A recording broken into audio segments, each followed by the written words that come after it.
talking away. Seattle, years after the cordyceps outbreak, became more than a quarantine zone. It became a battleground, a city divided not by infected, but by people. On one side, we have the Wolves, or the Washington Liberation Front. On the other side, we have the Seraphites, known in whispers as Scars. What began as a rebellion for freedom evolved into a brutal war of ideologies, power, and revenge. And at the center of it all is a man named Isaac Dixon. Today, we break down how the WLF rose to power, how their militaristic grip fueled a devastating war, and what led to the fall of Isaac and the Wolves' dream of dominance.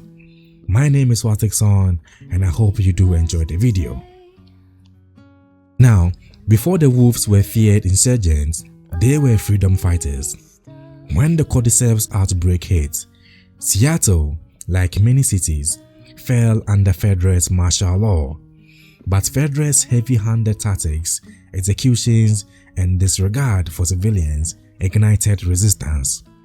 Out of this chaos, Isaac Dixon, a former FEDRA prisoner, united the scattered rebels, sparking a full-blown uprising. Through strategic attacks and clever guerrilla tactics, they eventually overthrew FEDRA in Seattle.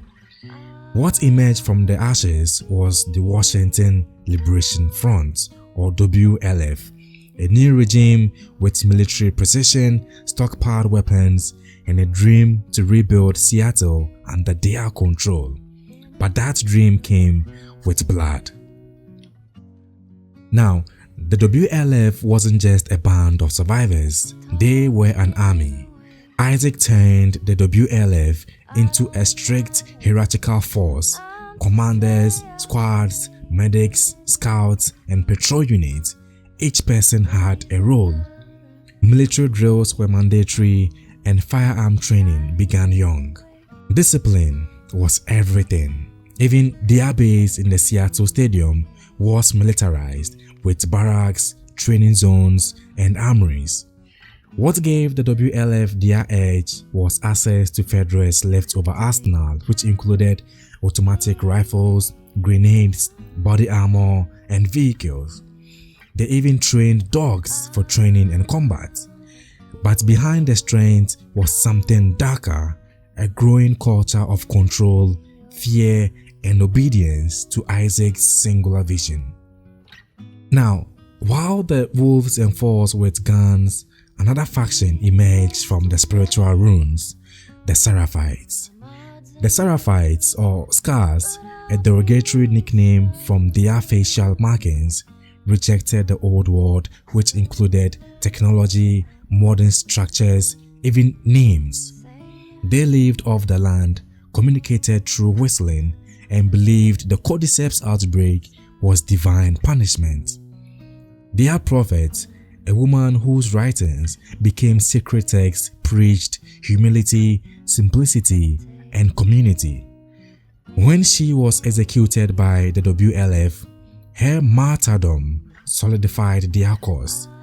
This spiritual cult grew rapidly, and as they pushed into Seattle's territories, clashes with the Wolves escalated into a full-blown war. So, the WLF Seraphite War was a slow-burning massacre. The Wolves wanted to erase the Seraphites, who they saw as dangerous zealots squatting on land that should be civilized. But the Seraphites were not weak. They ambushed from trees, laid traps, and attacked in silence. They also weaponized their beliefs, executions by hanging, sacrifices, rituals to instill fear and loyalty. Entire districts of Seattle, including Capitol Hill, the Forward Base, the Channel 13 station, all became zones of brutal skirmishes. Patrols were wiped out, civilians fled or joined one side out of desperation. The war eventually began draining the Wolves, their resources, morale, and even soldiers, and yet Isaac pushed harder. Now, Isaac was no ordinary leader. He was calm, calculating, and deeply strategic, but also ruthless. He believed that peace could only come after total control. He didn't tolerate dissent. Even allies like Owen Moore began to question the endless war. When Owen killed a Seraphite to protect a child who is Yara, he defied orders and went rogue. Isaac branded him a traitor. As the war dragged on, Isaac began moving troops to assault Seraphite Island directly, a move seen by some in the WLF as suicide, but Isaac believed wiping them out was worth any cost. So this turning point wasn't on the battlefield, it was deeply personal. Abby Anderson, once Isaac's top soldier, began to change. After her revenge mission against Joel, her experiences with Yara and Lev, who are two defecting Seraphite siblings, forced her to see the enemy as human. She began questioning everything: Isaac's war, the wolves' brutality, and her own role in the carnage. Now, when Isaac ordered the execution of Lev, Abby immediately snapped. In a fateful confrontation during the assault on Seraphite Island, Abby turned on the wolves, giving Yara the opportunity to shoot Isaac dead.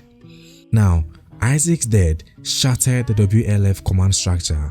Leaderless and divided, the wolves began splintering. With no direction and mounting losses, the factions crumbled from within. By the time Ellie entered Seattle's third day, the WLF is already weakened, its leadership gone, its forces scattered, its dream of order dissolved into chaos. And by the end of The Last of Us Part 2, Seattle is a ghost of what both factions fought for. The Seraphites, after the island assault and internal rebellion, are all but wiped out. The wolves, leaderless and fractured, no longer control the city. The infected roam free, the streets were soaked in blood, not from monsters, but from people clinging to power, belief, and revenge. What began as a fight for liberation and peace ended in loss, futility, and silence. So, the WLF's rise and fall is a tragic mirror of the world Joel and Ellie lived in.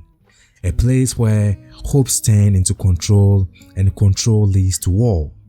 Isaac wanted to save Seattle, instead he helped destroy it.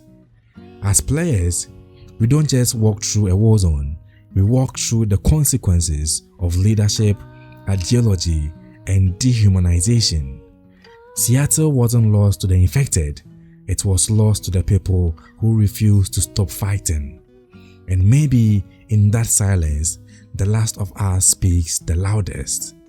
Thank you for watching. I will see you in the next video. Bye bye for now.